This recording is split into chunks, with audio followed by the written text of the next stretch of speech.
আমার পাশের কোয়ার্টারের এক বান্ধবীর ছেলে পরীক্ষায় প্রথম হয়েছে, তাই আশেপাশের প্রতিবেশী বান্ধবীদের সবার আবদার তাকে ছোট্ট করে একটা টি পার্টি দিতে হবে।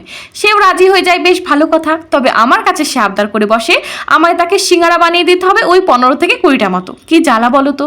কিন্তু ওই যে তারাও আমায় অনেক সময় অনেক রকমভাবে সাহায্য করে, সেই কথা মাথায় রেখেই আমিও তাকে হ্যাঁ বলেই ফেলি। তবে শর্ত দিই সিঙ্গারা বানানোর সময় সবাই মিলে আমাকে হাতে মাতে যেন সাহায্য করে।